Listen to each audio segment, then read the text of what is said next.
السلام علیکم ورحمۃ اللہ تعالی وبرکاتہ۔ جیسا کہ آپ تمام حضرات جانتے ہیں، پوری دنیا کو اس کا علم ہے کہ غزہ میں سیز فائر ہو چکا ہے، جنگ روک دی گئی ہے۔ اب ہمارے مسلم ممالک، خصوصاً غزہ کے آس پاس والے جو مسلم ممالک ہیں، ان کا حال کیا ہوگا؟ سیز فائر ہو چکا ہے، کھانا وانا کھائیں گے، اچھی پارٹیاں کریں گے، محفلیں کریں گے، پھر سو جائیں گے۔ ہمارے مسلمانوں کا یہ بہت بڑا المیہ ہے۔ افسوس کی بات ہے کہ تیاریاں نہیں کرتے ہیں۔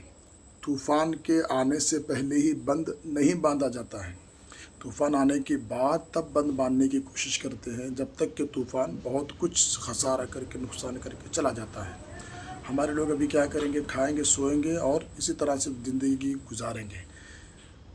آگے چل کر کے ایسا ہو سکتا ہے، اس کے بارے میں پوری کوشش کرنا، اور ہر طرح سے بھی، جیسے کہ آئرن ڈوم جو ہے رہتا ہے، جو بمبوں کو، میزائلوں کو وہ آسمان میں، ہوا میں ہی روک دیتا ہے، ایسے کچھ غزہ میں لگا دیے جائیں، اور اس طرح سے پوری دنیا کے لوگ ساتھ دیں اس کو۔ خصوصاً مسلم ممالک سے میری گزارش ہے کہ وہ لوگ ساتھ دیں۔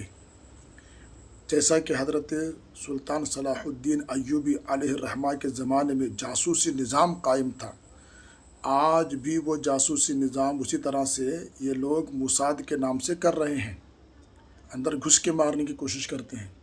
حضرت سلطان صلاح الدین ایوبی رحمۃ اللہ علیہ کے زمانے میں جو جاسوسی نظام تھا، حضرت علی بن سفیان یہ اس میں آگے رہتے تھے۔ جس کسی کو ایک مرتبہ وہ دیکھ لیتے تو اس کو زندگی بھر نہیں بھولتے تھے، وہ ان کی ذہانت تھی، اور اسی وجہ سے انہوں نے جاسوسی نظام کو بہترین قائم کیا تھا۔ تب جا کر کے دشمن کی نقل و حرکت کو وہ جان رہے تھے، جانتے تھے وہ، اس وجہ سے دشمن کچھ بھی نہیں کر پاتا تھا وہاں پہ۔ حالانکہ ان کی بھی جاسوسی نظام تھا، ان کی بھی کچھ خفیہ باتیں ہوتی جاسوسوں کو سمجھنے والی، تو لہٰذا یہاں بھی جاسوسی نظام اگر وہاں بھی ہوگا تو ایک دوسرے سے یہ بچ سکتے ہیں۔ تو ہمارے مسلمانوں کو بچانے کے سلسلے میں کتنا زیادہ ظلم ہوا ہے اس بار، ہزاروں کی تعداد میں، لاکھ کے قریب لوگ وہاں پر شہید ہوئے ہیں، نہتوں پر، عورتوں پر، بچوں پر، دواخانوں پر یہ اسرائیل حملہ کیا ہے۔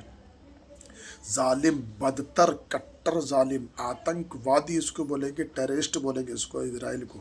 اس نے اس طرح سے ظلم کیا، اس کے خود لوگ اس کی مخالفت کر رہے ہیں، اسرائیلی لوگ اس کی خود مخالفت کر رہے ہیں، پھر بھی وہ نہیں مانا ہے۔ آج اتنا زیادہ نقصان مسلمانوں کا ہوا ہے۔ اب ہمارے مسلمانوں سے گزارش میری یہ ہے کہ بڑی محنتیں کر کے غزہ کو سپورٹ کریں، اور اس کو از سر نو تعمیرات کی کام ہو، چاہے ہر اعتبار سے، چاہے جتنا بھی ہو۔ پوری دنیا کے لوگ، میں سمجھتا ہوں کہ اگر 10 روپے بھی اگر ایک بندہ اگر نکال کر کے دے گا غزہ والوں کے لیے، تو میں سمجھتا ہوں کہ بہت بڑی رقم ہو جائے گی، اور ایک دم بہترین وہاں پر انتظامات ہو سکتے ہیں۔ آگے چل کر کوئی بھی قبلِ اول کی طرف آنکھ اٹھا کر کے بھی نہیں دیکھے گا۔ یہ کام مسلمانوں کو خود سے کرنا ہوگا، اور اس میں آگے چل کر کے کوشش کریں۔ اللہ تعالیٰ مسلمانوں کو اور اسلام کو عزت اور سربلندی عطا فرمائے، پوری دنیا کے مسلمانوں کی جان، مال، عزت، آبرو، ایمان و عقائد کی حفاظت فرمائے، ایک دوسرے کا ساتھ دینے کی توفیق عطا فرمائے۔ آمین یا رب العالمین۔ السلام علیکم ورحمۃ اللہ تعالی وبرکاتہ۔